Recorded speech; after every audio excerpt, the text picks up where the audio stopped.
যারা জশ্নে জুলুস করলে তাদের মনে হয় আপনার যারা ওয়াহাবি, জামাতি, খারেজি, রাফিজি যারা আছে ওদের মনে হয় আপনার ঈদ মিলাদুন নবীর চাইতে বড় গুনাহ মনে হয় আর কিছু নাই, ঠিক কি না? এরকম মনে করো ওনারা, কারণ যেভাবে বিরোধিতার প্রচার প্রসার তারা বাড়িয়ে ফেলছেন। ঈদ মিলাদুন নবী আসলে, রবিউল আউয়াল আসলে মনে হয় ঈদ মিলাদুন নবী করার চাইতে আরো বড় কোনো গুণ নাই, ঠিক কি না? সুদ খাইলে, ঘুষ খাইলে, আপনার ব্যান্ড, প্যাকেজ, এগস্টিক, মদস্টিক এমন কোনো অনৈতিক কাজ চলতেছে না বাংলার জমিনে, তার বিষয়ে তাদের কোনো মাথা ব্যথা নাই। শুধু রবিউল আউয়াল শরীফ আসলে, আমার নবীর ঈদ মিলাদুন নবী পালন করলে তাদের জ্বালাপোড়া বেড়ে যায়, ঠিক কি না? আর একটু জোরে বলেন না, ঠিক কি না? কেন? এটা আল্লাহ জানে, কারণ ওরা শয়তানের অনুসারী, ঠিক কি না বলেন? আর একটু জোরে বলেন না। আপনারা যতই করেন, আল্লাহ বলছেন ওয়ারাফানা লাকা জিকরাক, তোমরা করতে বলতে থাকো, তোমরা করতে থাকো, আমরা মিলাদুন নবী করতে থাকবো, আল্লাহ আল্লাহ আমার নবীর জিকিরকে বুলন্দ করতে থাকবে। আর একটু জোরে বলেন না সুবহানাল্লাহ। এটাই হচ্ছে ওয়ারাফানা লাকা জিকরাক। আল্লামা হাফেজ কারি তৈয়ব রহমাতুল্লাহ আলাইহি আপনার জশ্নে জুলুস ঈদ মিলাদুন নবী প্রতিষ্ঠা করার পর থেকে বাংলার জমিনে জশ্নে জুলুসের মাত্রা কমছে নাকি বাড়ছে? একটু সবাই বলেন, কমছে না বাড়ছে? এটা হচ্ছে ওয়ারাফানা লাকা যিকরাকের এক নম্বর প্রমাণ। একটু জোরে বলেন না সুবহানাল্লাহ। আর সবগুলো বাদ দেন, কিতাবের কথা বাদ দেন, হাদিসের কথা বাদ দেন, আর মনীষীরা যে কিতাবগুলো রেখে গেছেন, যে ওয়াকিয়াগুলো রেখে গেছেন, এগুলো বাদ দেন। আমাদের চোখে আমরা যেটা দেখতেছি, জশ্নে জুলুস যে সময় হাফেজ কারি সৈয়দ মুহাম্মদ তৈয়ব শাহ রহমাতুল্লাহ আলাইহি প্রতিষ্ঠা করেছিলেন, এমন কোন দরবার ছিল না যারা বিরোধিতা করেছিল। বিরোধিতা করার পরেও সুন্নি নামদারি অনেকেই বিরোধিতা করেছিল। পরবর্তীতে আল্লাহ ওদেরকে হেদায়েত করেছেন, বুঝেছেন। কিন্তু পরবর্তীতে আজকে 2024 সালে এসে দেখা যাচ্ছে এমন কোন গ্রাম নাই, এমন কোন এলাকা নাই, এমন কোন ওয়ার্ড নাই, এমন কোন উপজেলা নাই, এমন কোন জেলা নাই যেই জেলার মধ্যে ঈদ মিলাদুন নবী জশ্নে জুলুস পালিত হয় নাই, ঠিক কিনা বলেন? আর একটু জোরে বলেন না, ঠিক কিনা?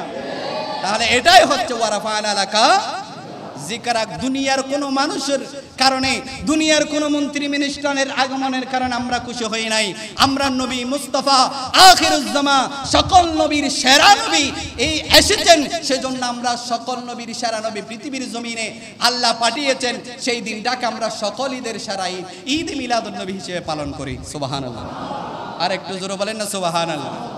এটাই হচ্ছে ওয়ারাফানা লাকা যিকরাক। ওই ইহুদি তো চাচ্ছেন কমাইয়ে দিতে, কিন্তু আল্লাহ বলতেছেন কমবে না, এটা কি করবে? বাড়বে। কারণ যাদের জ্বালাফোড়া বেড়ে যাবে ওরা আর বরদাস্ত করবে না।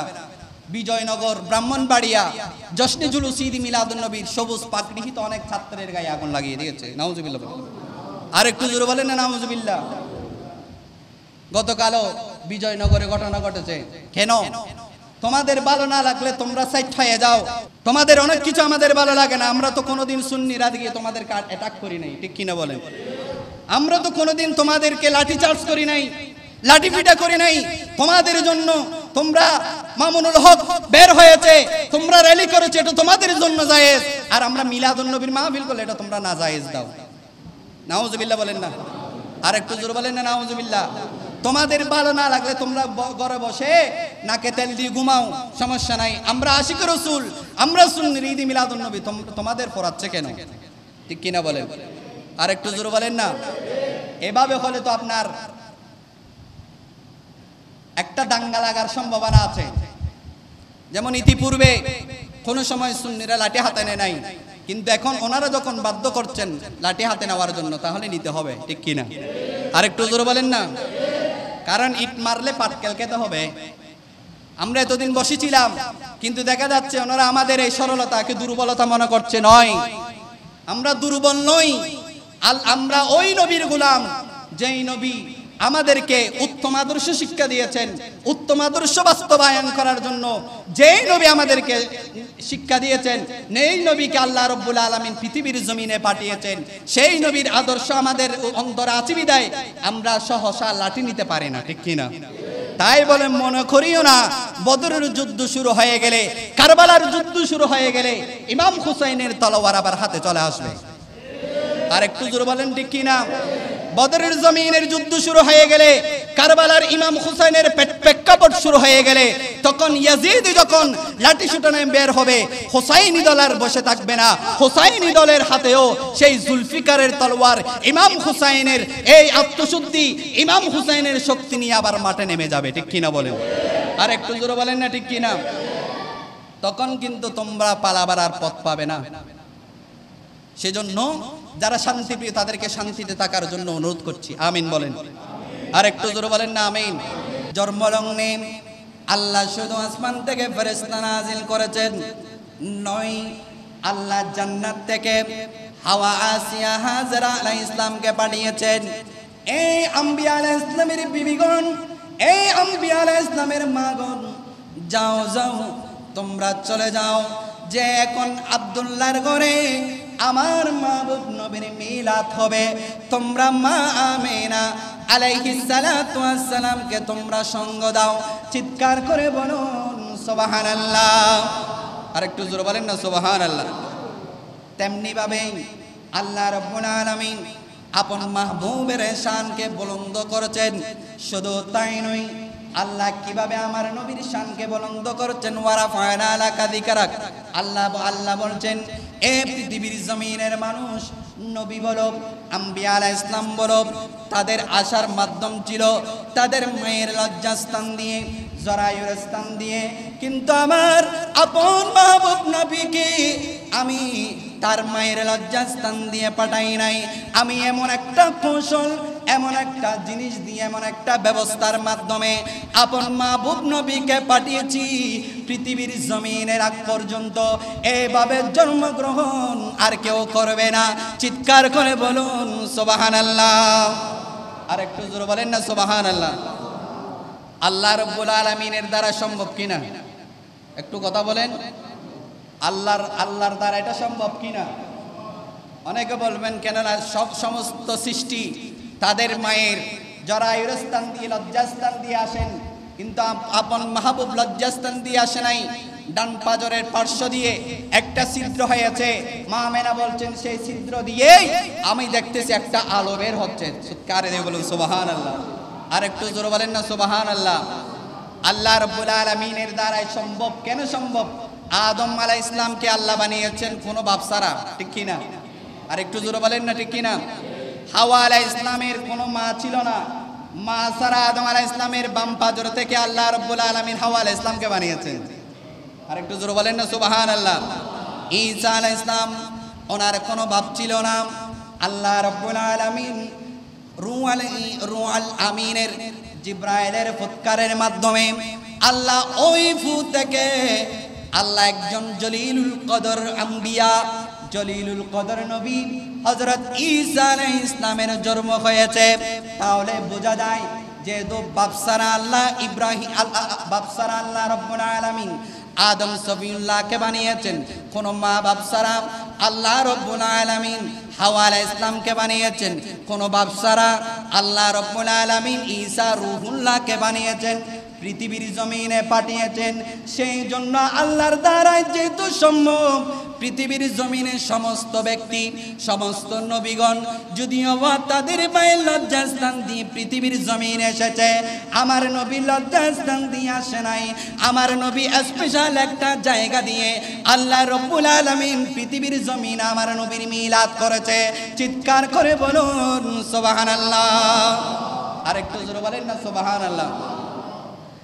আল্লাহ রাব্বুল আলামিন আমার নবীর জিকিরকে কিভাবে বুলন্দ করেছেন। এবার আসেন তাফসীরে জালালাইন শরীফ, বিশ্ববিখ্যাত কিতাব তাফসীরে জালালাইন, যেটা শুধু সুন্নি মাদ্রাসায় নয়, কওমি মাদ্রাসায় পড়ানো হয়। সুবহানাল্লাহ বলেন। আর একটু জোরে বলেন না সুবহানাল্লাহ। এই জালালউদ্দিন সুয়ুতি রাহমাতুল্লাহ আলাইহির বিশ্ববিখ্যাত কিতাব আপনার তাফসীরে জালালাইন শরীফের 520 পৃষ্ঠার মধ্যে ওয়ারাফা'না লাকা যিকরাক এই আয়াতের তাফসীর করেছেন বিআন্না তুযাক্কির মা যিকরি ফিল আযান। সুবহানাল্লাহ। আল্লাহ আমার নবীর জিকিরকে কিভাবে বুলন্দ করেছেন। আল্লাহ বলছেন, হে মাহবুব, আমি আপনার জিকির কি বুলন্দ করছি, আপন মাহবুবের জিকির কি বুলন্দ করছি। কিভাবে? ফিল আযানে, আযানের মাধ্যমে। আর একটু জোরে বলেন না সুবহানাল্লাহ। আযানের মাধ্যমে আল্লাহু আকবার আল্লাহু আকবার, আশহাদু আল্লা ইলাহা ইল্লাল্লাহ, আশহাদু আল্লা ইলাহা ইল্লাল্লাহ। এরপরেই আল্লাহ আমার মাহবুব নবীর জিকিরকে বুলন্দ করেছেন, আশহাদু আন্না মুহাম্মাদার রাসূলুল্লাহ সাল্লাল্লাহু আলাইহি ওয়াসাল্লাম। সুবহানাল্লাহ বলেন না, আরেকটু জোরে বলেন না সুবহানাল্লাহ। আল্লামা জালালউদ্দিন সুয়ুতী বলছেন, আল্লাহ আপন মাহবুব নবীর জিকিরকে বুলন্দ করছেন আযানের মাধ্যমে। আশহাদু আল্লা ইলাহার পরে আশহাদু আন্না মুহাম্মাদুর রাসূলুল্লাহ কার জিকির? রাসূলের জিকির বলেন না, কার জিকির? রাসূলের জিকির। ওয়াল ইকামা, আল্লাহ রাব্বুল আলামিন ইকামতের মাধ্যমে আপন মাহবুবের জিকিরকে বুলন্দ করেছেন। সুবহানাল্লাহ বলেন।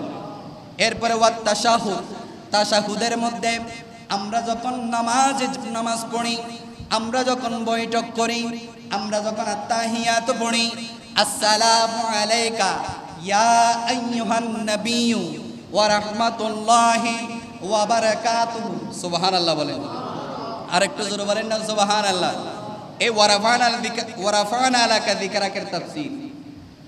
এরপরে ওয়াল খুতবা, যে আমরা খুতবা দিই, জুমা মসজিদের খুতবা, ঈদের খুতবা, যখনই আমরা খুতবা পড়ি না কেন, মাহফিল আরম্ভ করার আগে খুতবা, আপনার মুনাজাতের মধ্যে খুতবা, আপনার মসজিদের জুমার মধ্যে খুতবা, দুই ঈদের নামাজের মধ্যে খুতবা।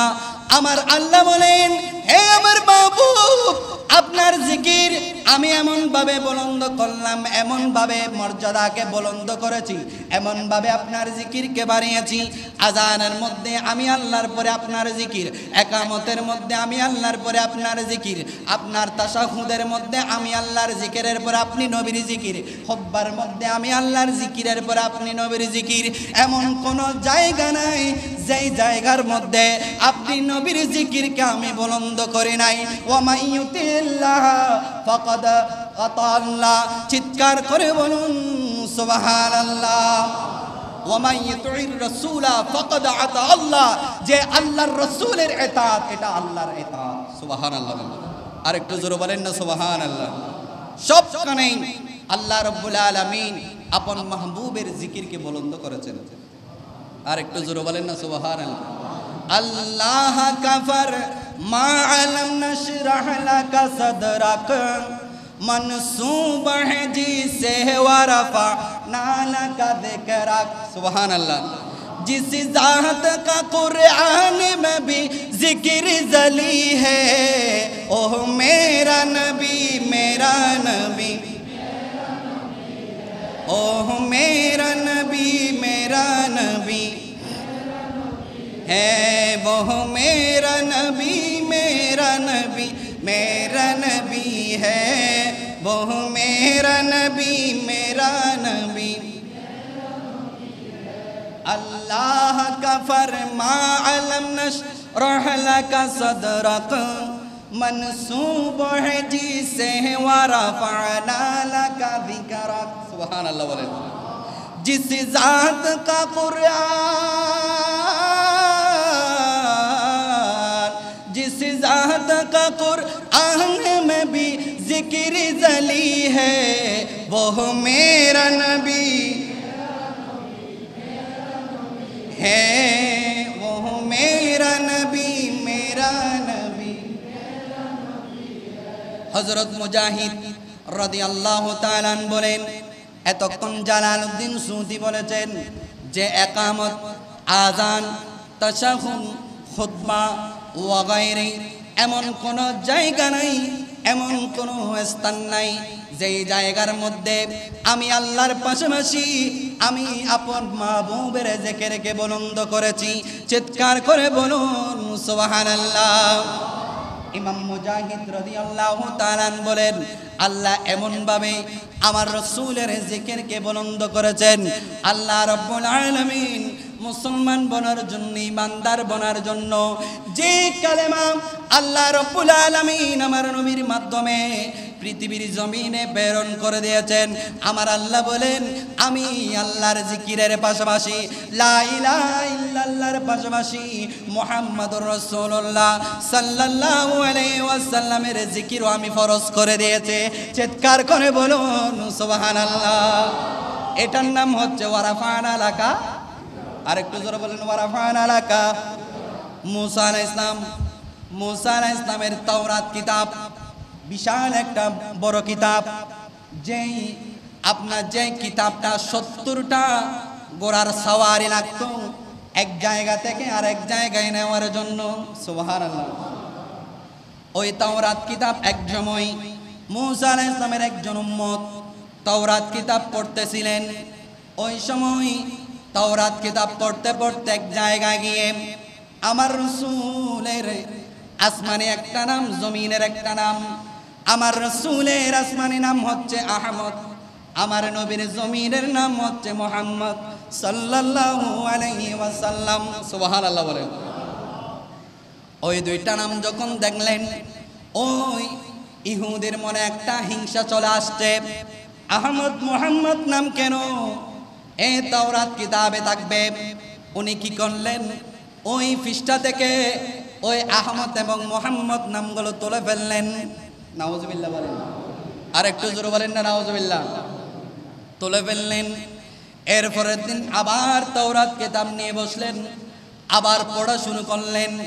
আস্তে আস্তে যেই সময় ওই জায়গার মধ্যে যেখানে আহমদ এবং মুহাম্মদ নাম ছিল, ওই জায়গার মধ্যে যখন আসলেন, দেখা যাচ্ছে গতকাল 2 জায়গায় ছিল, এখন দেখা যাচ্ছে এটা 4 জায়গায় দেখা যায়। চিৎকার করে বলুন সুবহানাল্লাহ। আরেকটু জোরে বলেন না সুবহানাল্লাহ। মাথা খারাপ হয়ে গেল। কিরে কালকে তো আমি মুছে দিয়েছিলাম, কিন্তু এখন তো দেখে 4 জায়গায়, আরো 4 জায়গা থেকে মুছে দিলেন। এরপরের দিন আবার নিলেন, দেখা যাচ্ছে পড়তে ওই জায়গায় যখন আসলেন, দেখা যাচ্ছে আহমদ এবং মুহাম্মদ নাম আগে ছিল 2 জায়গায়, পরের দিন 4 জায়গায়। এরপরে 4 জায়গা মুছে দেওয়ার পর পরের দিন দেখা যাচ্ছে ওই নাম 2টা 8 জায়গায় লিপিবদ্ধ আছে। আরেকটু জোরে বলেন না সুবহানাল্লাহ। আবার মুছে দিলেন। এরপরের দিন আবার যখন তাওরাত কিতাব বাহির করলেন, দেখা যাচ্ছে এটা 12 জায়গায় হয়ে গেছে। সুবহানাল্লাহ। ওই ইহুদি পণ্ডিতের বুঝে চলে আসলো, কিরে আমি তাওরাত কিতাব থেকে আহমদ এবং মুহাম্মদ নাম মুছে দিতে যাই, কিন্তু এটা তো মুছে না, এটা তো আর বেড়ে যায়। আরেকটু জোরে বলেন না সুবহানাল্লাহ। আমি চাচ্ছি কমানোর জন্য, কিন্তু এটা তো বেড়ে যাচ্ছে। আমি চাচ্ছি কমানোর জন্য, দেখা যায় এটা বেড়ে যাচ্ছে। কিতাব বন্ধ করে চলে গেলেন ইহুদিদের বড় পণ্ডিতের কাছে, বড় ফাদরির কাছে। ও ফাদরি সাহেব, আপনার তো তাওরাত কিতাবের অনেক জ্ঞান, বিভিন্ন আসমানি কিতাবের জ্ঞান আপনার কাছে আছে, তো আমাকে মাসালাটা একটু বুঝাই দেন। এই ইহুদি, শুনো, তুমি যে নামটা মুছে দিতে চেয়েছিলে, সেই নামটা কোনোদিন মোছা যাবে না, কারণ সেই নামটার রক্ষক হচ্ছেন মহান লা ইলাহা ইল্লাল্লাহ। চিৎকার করে বলুন সুবহানাল্লাহ।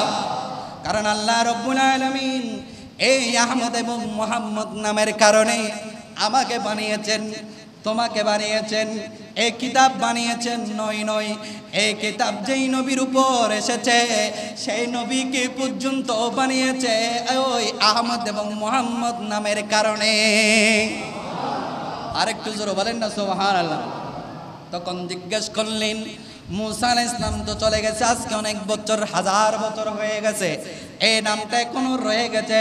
বলছে মুসা আলাইহিস সালাম নয়, আল্লাহ আদম সমিউল্লাহ থেকে ঈসা রুহুল্লাহ পর্যন্ত যত নবী রাসূল পাঠিয়েছে, প্রত্যেক থেকে অঙ্গীকার নিয়েছেন এই নবীর ব্যাপারে। এই নবীর ব্যাপারে শুধু অঙ্গীকার নিয়েছে তাই নয়, এই নবীর আমি তোমাদেরকে পৃথিবীর জমিনে পাঠিয়েছি, আমি তোমাদেরকে কিতাব দেব, আমি তোমাদেরকে নবুয়ত দেব, একটি মাত্র কারণ, তোমরা তাওহীদের পাশাপাশি রিসালাতের বয়ান করবে, নারী রিসালাতের স্লোগান দেবে, নারী রিসালাতের বুলন্দ করবে। পাজামায় আল্লাহর ঘোষণার পাশাপাশি আমি আল্লাহর তাওহীদের পাশাপাশি তোমরা আমি নবী মুহাম্মদ সাল্লাল্লাহু আলাইহি ওয়াসাল্লামের প্রচার প্রসার করার দায়িত্ব নবীকে দিয়েছে। আরেকটু জোরে বলেন না সুবহানাল্লাহ। শুধু আদম নয়, মুসা নয়, ঈসা নয়, ইব্রাহিম নয়, নূহ নয়, সমস্ত নবীদেরকে আল্লাহ এই নবীর জিকির করার জন্য শিখিয়ে দিয়েছেন। যত নবী আসছেন সমস্ত নবীর সহিফার মধ্যে, সমস্ত নবীর কিতাবের মধ্যে আল্লাহ রাব্বুল আলামিন আমার নবীর আসমানি নাম আহমদ, জমিনি নাম মুহাম্মদ লিপিবদ্ধ করে দিয়েছে। চিৎকার করে বলুন সুবহানাল্লাহ। সেই জন্য এই নামটা কোনোদিন তুমি মুছতে পারবে না। তখন ওই ইহুদি বলছেন, আমি তো এই নামটা মুছে দিতে চেয়েছিলাম, কিন্তু এই নামটা যখন মুছতে চাচ্ছিল না, বেড়ে যাচ্ছিল ওয়ারাফানা লাকা। আর একটু জোরে বলেন না, বলুন তো কে করতেছেন? আর একটু জোরে বলেন না, কে করতেছেন? আল্লাহ বুলন্দ করতেছেন। ওয়ারাফানা লাকা যিকরাক, যেহেতু আল্লাহ বুলন্দ করছেন, পৃথিবীর জমিনে কেউ বন্ধ করতে পারবে? আর একটু জোরে বলেন না। জশ্নে জুলুসের বিরোধী পার্টি আসানা নাই, ঈদ মিলাদুন নবীর বিরোধী পার্টি আসানা নাই, ঈদ মিলাদুন নবী করলে জ্বালাফরা করে এরকম আসানা নাই। আমার আলা হযরত বলেন, শয়তান তোমরা যদি দেখতে চাও, টাটকা শয়তান যদি দেখতে চাও, তখন ওই শয়তানের পাশে গিয়ে যারা মিলাদুন নবীর বিরুদ্ধাচরণ করে, জশ্নে জুলুসের বিরুদ্ধাচরণ করে, ওদেরকে কোনো মেডিসিন দিতে হবে না। একটা মাত্র মেডিসিন আমি আলা হযরত শিখিয়ে দিচ্ছি। ওই সমস্ত মসজিদের পাশে গিয়ে তোমরা যদি ইয়া রাসূলুল্লাহ বলবে, দেখবে তাদের গা জল জল করতে করতে ছাই হয়ে যাবে। চিৎকার করে বলুন সুবহানাল্লাহ। গাইজো মে জল जाइबे दीनों के दिल, गैज़ों में जल जाइबे दीनों के दिल, या रसूल अल्लाह के कसरत कीजिए। सुभान अल्लाह। বড় বেশি বেশি ইয়া রাসূলুল্লাহ বলবে, দেখবেন নজদি ওয়াহাবিরা জলে পুরো ছাই হয়ে গেছে। আর একটু জোরে বলেন না সুবহানাল্লাহ। পৃথিবীর জমিনে আমার নবী আসছেন, আমার নবীর আগমনে এমন কেউ ছিল না খুশি হয় নাই। আরশ, কুরসি, লৌহ কলম, এমনকি খলকে কায়নাত পর্যন্ত আপনার প্রশ্ন আসতে পারে, পৃথিবীর জমিনের মানুষ নবী মুহাম্মদ সাল্লাল্লাহু আলাইহি ওয়াসাল্লামের মিলাদ হওয়ার কারণে খুশি হয়েছিল, খুশি উদযাপন করছে, মিলাদে মুস্তাফা উদযাপন করতেছে। খালিকে কায়নাত কেন খুশি হয়েছে? খালিকে কায়নাত এই জন্য খুশি হয়েছে, পৃথিবীর জমিনে রহমাতুল লিল আলামিন পাঠিয়ে খালিকে কায়নাত আনন্দিত হয়েছেন। চিৎকার করে বলুন সুবহানাল্লাহ। আর একটু জোরে বলেন না সুবহানাল্লাহ। কেউ পেয়ে খুশি, কেউ দিয়ে খুশি, ঠিক কি না? একটু জোরে বলেন না। এমন কতগুলো দানবীর আছে, রমজান আসলে এমনিতেই অনেক দানবীর আছেন, গোপনে দান করে, প্রকাশ্য দান করে। উনি সমস্ত মানুষকে জামায়াত করলেন, টাকা দিলেন, হাদিয়ে দিলেন, খানা পিনা সব দিলেন। বলছেন এত টাকা দিয়ে আপনার কি হলো? আপনার তো লোকসান হয়ে গেল। বলছে না, আমার লোকসান হয় নাই, আমি খুশি হয়েছি। যিনি খেয়েছেন উনি বলছে আমি খুশি হয়েছি। বলছে আপনি কেন খুশি হয়েছেন? বলছে আমি পেয়ে খুশি হয়েছি। আর একটু জোরে বলেন না সুবহানাল্লাহ। কেউ দিয়ে খুশি আর কেউ পেয়ে খুশি। খালিক কায়নাত আমাদের কাছে রাহমাতুল লিল আলামিন দিয়েছেন, আল্লাহ খুশি হয়েছেন, আর আমরা রাহমাতুল লিল আলামিনকে পেয়ে খুশি হয়েছি। আর যিনি খুশি হয় নাই তিনি কে? একটু জোরে বলেন না। শয়তান বলতে কষ্ট হয়। যিনি খুশি হন নাই শয়তান। এই শয়তানের পেতাত্তা এখনো আছে পৃথিবীর জমিনে, কিয়ামত পর্যন্ত থাকবে। সেজন্য আমাদের সেলিম রিয়াদ হক্কানি হাদিসের ভাষায় কত সুন্দর বলেছেন, আঞ্চলিক ভাষায়, নবী যখন দুনিয়াতে এসে খুশিতে বিয়াগুন হরস্তল,